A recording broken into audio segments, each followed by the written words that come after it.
executive orders and all regulatory overreach will have no way to stop it. That is the biggest danger, and I believe that that's why Clint Eastwood, along with a lot of other people, are saying, never Hillary. That's what he's saying. Listen, I've got Mr. Obama sitting here, and I just was going to ask him a couple questions. What do you want me to tell Romney? I can't tell him to do that. Can't do that to himself. I think it's maybe time, what do you think, for maybe a businessman? How about that? And I might as well get the viewers in on this now before I go back to you, Mr. Kane. Want them to vote at home on Twitter. Does a celebrity's endorsement of a candidate impact your vote? Tweet yes or no using hashtag Greta. We'll show you live Twitter votes throughout the show. Back to you, Mr. Kane. This whole idea of political correctness, you know, I get an awful lot of emails. People just don't like it. But on the other hand, we have issues of... Well, you draw a line at trying to be respectful of people. I get that, and that's what people want.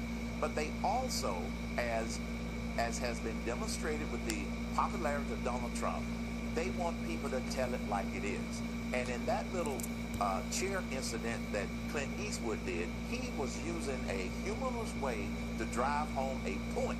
And that point is President Obama and his administration, along with Hillary, who would be Obama 3.0, are basically deceiving the American people.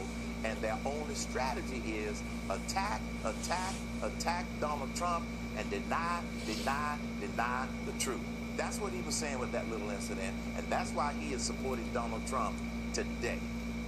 I think, and I suppose I should say that they probably say that Trump attacks, but that's sort of like politics. Everyone's pointing fingers a little bit. But anyway, Mr. Herman Cain, thank you very much for joining us. There's a new report about Secretary Hillary Clinton's tax plan. If she wins the White House, will your taxes go up? Well, according to a new report, former Congressional Budget Office Director and President of the American Action Forum, Doug Holzeken, goes on the record. Nice to see you, sir. Good to see you, Greta. Thank you. Okay, so under the Hillary Clinton tax plan, are taxes going up, and who are they going up on? They're going up. They're going up to the tune of $1.3 trillion over the next 10 years if she were to be elected and put this in place. And right now she's promising they will only affect the very wealthy. Certainly no one, no couple under 250,000, no individual under 100,000. Is there any way? Is there any way to know that for sure? I suppose that's what viewers want to know, or voters. Well, here's the problem. She's promised to raise $1.3 trillion in taxes, but she's promised to spend $3.5 trillion more. So there's a deficit of $2.2 trillion. She's not going to do that by cutting spending. She has big spending plans. So to close that's going to mean higher taxes for somebody, and she's running out of rich people and rich people's income. What about the fact that the economy has had a sluggish recovery? I suspect that if we had a more vigorous and robust recovery, this would be less of an issue because more money would be pouring into the Treasury. It certainly would help, but right now we're grinding along at something like 1%, maybe 2% at best, and a promise to raise taxes and create a $2.2 trillion deficit is a promise to harm growth. And so I think you have to be concerned about the implications for the average person on Main Street of an economy that's not doing well now and sees this kind of a policy being put in place. All right, does Donald Trump have a plan out himself yet that you can do an analysis of? The tax plan, which has been estimated to lose between $10 and $12 trillion over 10 years by different groups. He has promised to double the infrastructure spending of Secretary Clinton. That would be about $800 billion. He's promised not to touch Social Security or Medicare. So those are already contributing to what will be $9 trillion of deficits that he or Secretary Clinton would inherit from this president. So that remains to be seen. I'd love to see the details. Doug, thank you for joining us. Thank you. Our cash payout to Iran legal. If you like your hostage, you keep your hostage. The slug line of the single-payer ransom program. $400 million in cash, euros and Swiss francs, on an unmarked cargo plane. The reason it was concealed is because it's illegal. That's why. Brian, I'm asking you what you and the secretary think about this delivery of cash. He was out of office by the time this happened. It's a standard Clinton technique. The money is in cash. Why in cash? Because that way you can't trace it. It's going to go straight to Hezbollah. Justice Department officials objected to sending a plane loaded with cash to Tehran. Their objections were overruled by the State Department. The Justice Department raised objections. Of course the Justice Department objected. It was illegal. 30 years ago, this would have been something that would have launched congressional hearings. We would have had convictions. We would have had indictments. The regime laundered $400 million. If a private company had done this, this is called money laundering. The CEO would be in jail right now.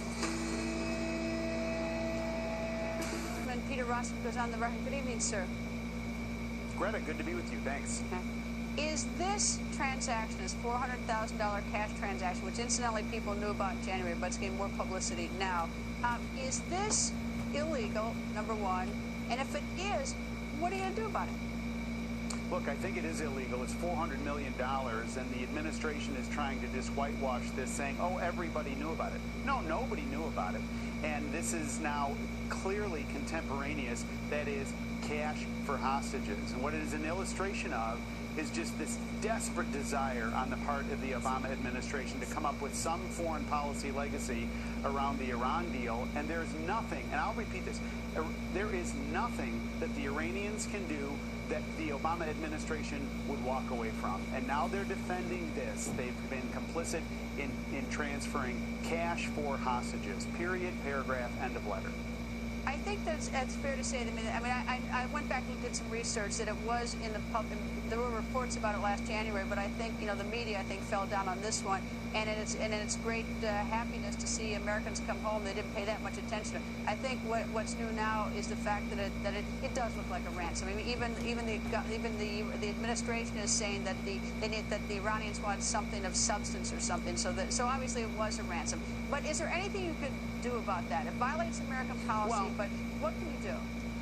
Look, what you do is you talk about it, you bring attention to it, you make it clear that what was happening was this exact thing that people warned about.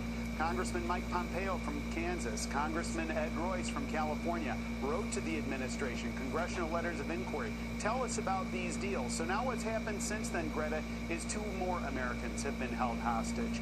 And now is there going to be another exchange? And of course there will be, just based on this general approach of things. And I think now the question the public has to ask and that has to be answered is this the type of foreign policy that we can be proud of? Is this the type of foreign policy that means America is strong and being ascendant? No, it's a very de minimis foreign policy, and it's pathetic, and it's underperforming, and it feeds into a narrative of American weakness and the ascendancy of our opponents, particularly ISIL and others around the world. It's part of a terrible, terrible foreshadowing of things to come if this continues. There are 2 other issues. One is that it was in cash, and the other that it was not in American dollars. Now, President Obama says it wasn't in American dollars because we had no banking relations.